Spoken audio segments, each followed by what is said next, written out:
Hello, I'm Keith, and this is my dad, Kerwin. Welcome back to Father and Son, a Star Wars podcast.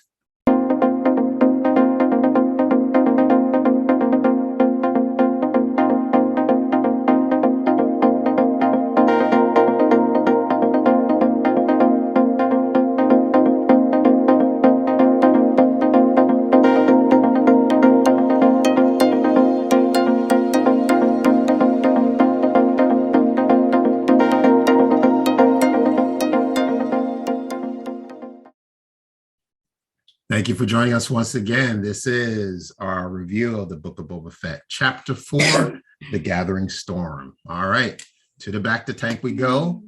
It's another flashback, and we see Boba is scouting out Jabba's palace. We're not sure why, but he realizes there are too many guards. Yeah. All right. So, then Boba Fett actually encounters Fennic, who... this picks up right after the Mandalorian season 1, episode 5. So Fennic is still lying on Tatooine, injured. So Boba Fett picks up Fennic and takes her to a mod parlor shop. And it's popular with people to add cybernetic parts to themselves. Right, for the young people, apparently, right? It's I guess it's something that they like to do, Guess it's a hot commodity. It's a hot commodity. Didn't know, Tatooine was famous for this mod parlor, but Boba wanted to send Fennic to get her repairs, so he does run into this repairman, mod technician, and then the modifier. The modifier. So the mod technician repairs Fennic. And then Fennic recovers. There's some introductions involved, but we won't get into that. So Boba tells Fennic his story, and then he asks her to help him recover the fire ship, which we know as Boba Fett's starship from the movies. So Boba and Fennic return to the palace on lookout. Fennic sends a probe to record the interior, how to get in, and count the number of guards. So Boba tells Fennic that after he gets the ship, he's going to find his armor, take out Bib Fortuna, and claim Jabba's throne. He's tired of risking his life for people who hire him. Anyway, the probe returns with the blueprint, so they move in. And this part is my favorite. They enter through the kitchen, and there's a chef chopping salad and a sous chef boiling meat. So, of course, none of them make it too far past their introductions. And then this left droid appears, who is apparently the rat catcher. they got a rat problem there at the so it's just ironic that a droid who's as small as the rat is supposed to be catching the rat. Maybe it's just as fast as the rat. Who knows, right? Well, yeah, because it took a whole 5 minutes for Boba Fett to get the thing. Exactly. So the left droid, tell me more about this left droid. Yes, well, we've seen left droids before in the Clone Wars. One of them was the assistant to Nuvo Vindi from the Blue Shadow Virus trilogy. Although, really, the left droid here was nicer. Although he didn't say anything. Because that droid screamed.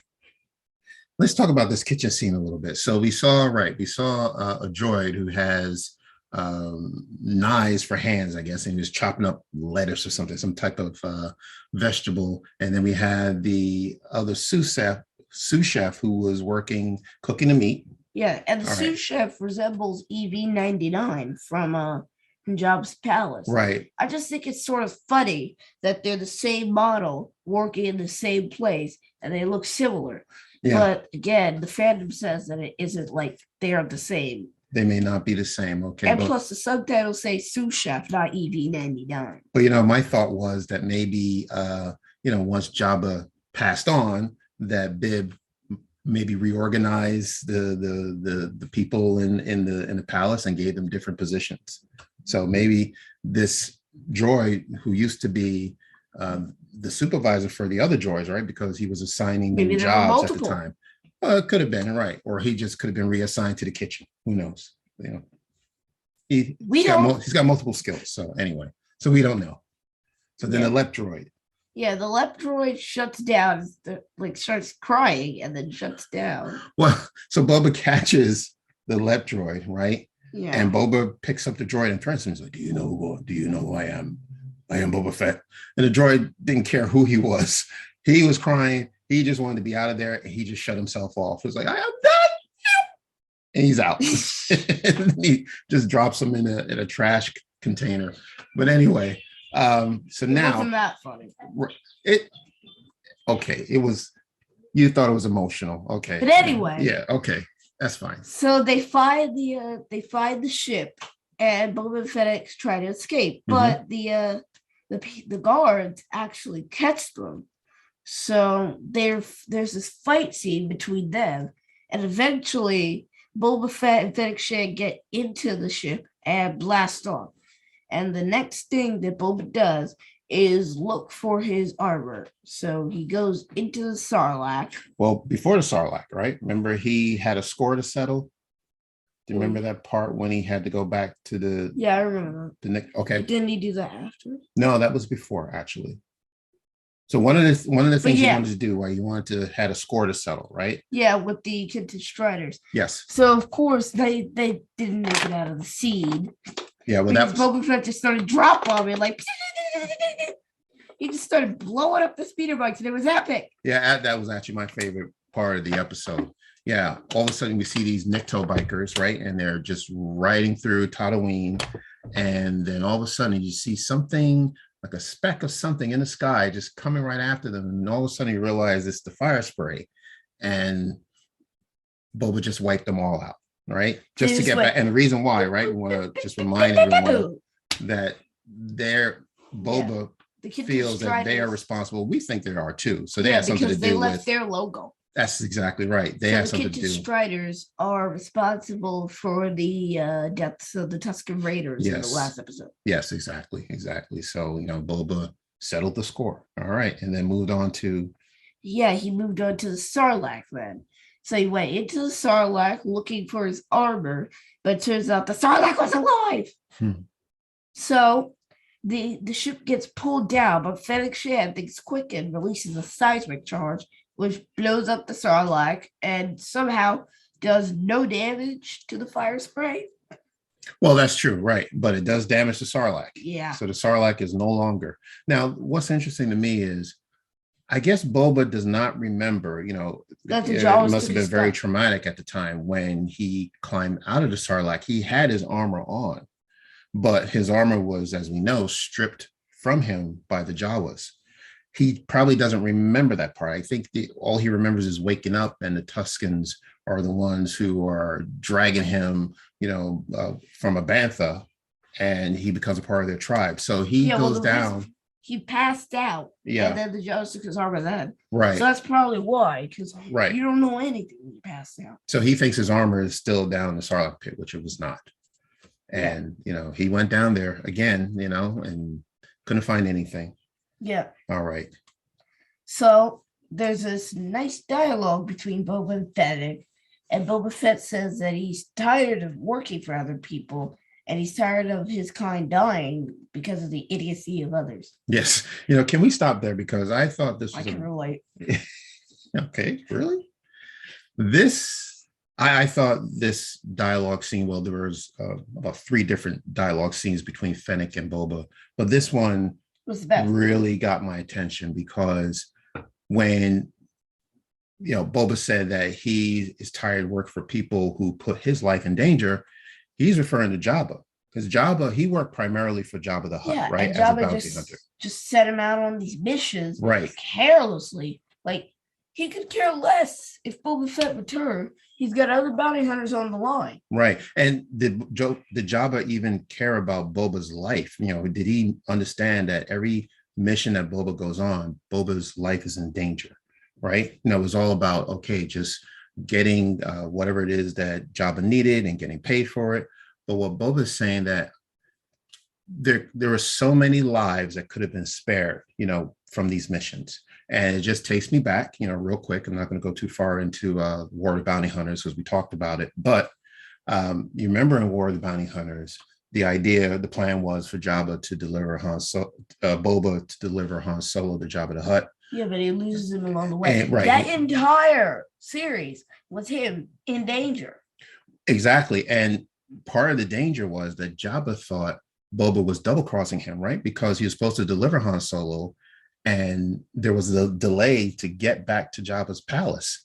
So Jabba quickly thought, okay, well, he's trying to get out of the deal or something's going on. And then he decides to put a bounty on Boba. So now Boba is life is in danger because of Jabba has his bounty. Yeah, it's like if you set foot in that palace, there's probably going to be 20 people waiting to pounce on you. Right. And in the meantime, he still has to look for Han Solo. So right. So he's already under pressure. Why are you trying to put a bounty on it? Exactly. So part of that. Now, if you didn't read the comic books, this is not something that's necessary that you needed to know to enjoy this episode, to follow this episode, but it's just an example.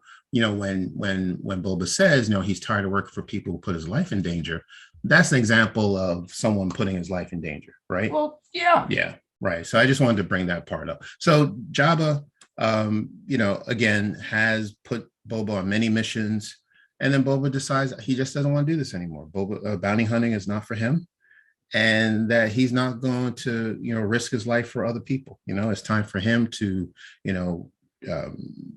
tread his own path, start an old path for him and create a family, which is what he's trying to do right now. Yeah. Right. And that's why he took Jabba's throne. Yep. But we're done with all of that and we're back to the present, finally. All right.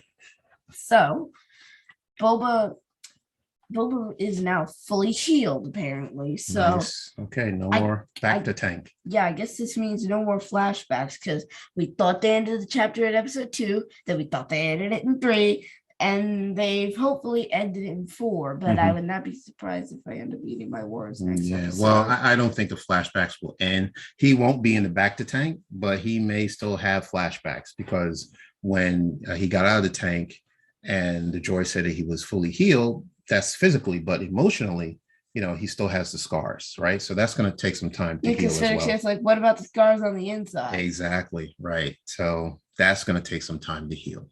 Okay. Yes. So back to the present. They go back to Garsa's sanctuary. Garsa Foot. This was exciting. Yes, but Black Krrsantan is apparently on a rampage. Not having a good day. Yeah, he's just like, yeah, he's at the table and he's got a big mug in front of him and he's inebriated, yes, and he's watching, for lack of a better term, he's watching these Trandoshans gamble and having such a good time, and he's just mad at them. He just starts going, yeah, and then 5 minutes later, all you can see is Trandoshans on the floor. Yeah, and he has one left, like right in his grip. Uh-huh. And then Garsa Foot tries to stop him. Yeah. Because she's like, the glory days are over. The violence that was once celebrated is now frowned upon. You don't have to be like this. You don't have to keep going after people. And if you let this guy go, I'm going to forgive your bar tab, which is probably about like 200,000 credits.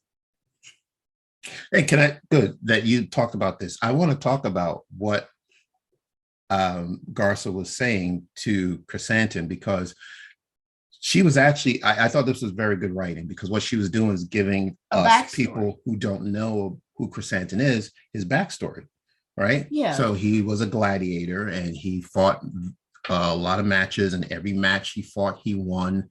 He had thousands of people cheering him in the arena, and he's a champion that has nothing left to prove, so that she wanted to express that point to him.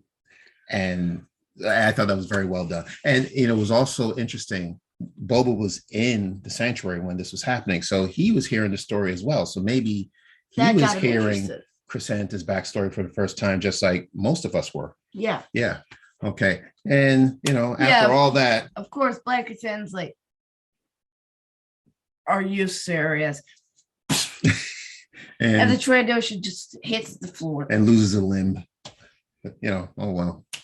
And well, at least Krrsantan took care of his tab, right? So he didn't need anybody to pay off his debt for him. He had the money and he walked out. It was I know the Trandoshan lost his limb, but it was still a very, interesting, funny scene. And poor Garza, she just shrugged her shoulders like she tried and didn't work. Hit it, Max. She got Max to start the band up again. And then Boba meets up with Krrsantan outside and says, hey, mate, looks like you need a job. Now we got Krrsantan working for Boba. Pretty cool. All right. And he did what he should have, because he really needed muscle. Yeah. Yeah, you need somebody to be up over there like. Mm-hmm. That's right. One of those intimidating people who towers over you and stands there ominously threatening you, but not saying anything verbally. Right. Rather, they stand over you with like this. Yeah, it's just the presence of having this person standing right there who could do you harm. All right, the next scene. What happens in the next scene? So we're back at the palace. Yes, so Boba Fett meets with the head of the family, the Trandoshan, the Aqualish, and the Klatooinians. So he tells them that the Pyke Syndicate is a threat, and that he's trying to form an alliance, but nobody really wants to do an alliance with them. Yeah, they won't help him defeat the Pikes. So he asks them to remain neutral, and if the Pikes ask them to take care of him, that they don't do it. Exactly. So apparently, at least for the Trandoshans, they know that they have business with the Pikes, right? So that's how they get their supply of spice. So they don't want to interrupt anything that's going to take away the business from the Pikes, right? So what they're saying, the Trandoshans are saying is, well, we don't have any problems with the Pikes. The problem you're having with them is your business. Don't include us. Yes, they're like, get me out of this. I'm not trying to get involved with the criminal syndicate. Right. And the other two families agree. So what Boba's saying, okay, well, if you're not going to side with me, I'm asking you to not take the Pyke side and go against me. All right. So if you don't want to be a part of this war, don't do anything. Just be neutral. Right. Yeah. And, they were a little hesitant about this and upset. And then, they didn't realize that they were sitting up right above the Rancor pit. And then the Rancor, said hello. Came out at the right time. Right. Right. And scared them out of the chair. The grid. Yeah. And everybody's like, ah! Had that jump scare. And they do it. They had to do it. Right. So that was, Boba showing his muscle, right? Okay. But so apparently they all agree that they're not going to do anything. They're not going to side with the Pikes. They're not going to get involved with Boba's war. They leave the palace and head on home. And now it's back to Boba and Fennic, and they're talking about, we're going to need more muscle. Do you have enough money to pay someone or pay others to help us? And then guess what we hear? What do we hear? That familiar theme. Are we going to see Din Djarin next week? Hopefully. Oh man, that's going to be awesome. Because episode 5, we're past halfway through. Yes. All right. So the Mandalorian theme, right? So that'd be awesome. Din Djarin is coming, so I'm very excited about that. This was a good episode. I enjoyed this episode. I thought I had a lot of fun things. Yeah, this was great. Yeah, a lot of good action, some funny moments. Some people might find it funny, but I thought there were some funny moments, and people were in their element. Krrsantan is going to do what Krrsantan does. So he was great, and Boba and Fennic as usual, and Garza Flip, just on point. Just trying to keep a good establishment, but hey, it's hard trying to level with a Wookiee. Anything else? No. With this episode? I think we're done. I think we covered it. That is it. That is our spoiler review. And forgive me, I forgot to say this is a spoiler review, but I hope you knew by now that it is a spoiler review. But I have to do a better job of making sure that we tell our viewers and listeners that this is a spoiler review. But thank you very much. Yeah, I'm pretty sure everybody's figured it out by now. I think so. Yeah. So it's in the title. But we recommend you see the episode if you've not already seen it. So this is fun. I like this episode. I can't wait for chapter 5.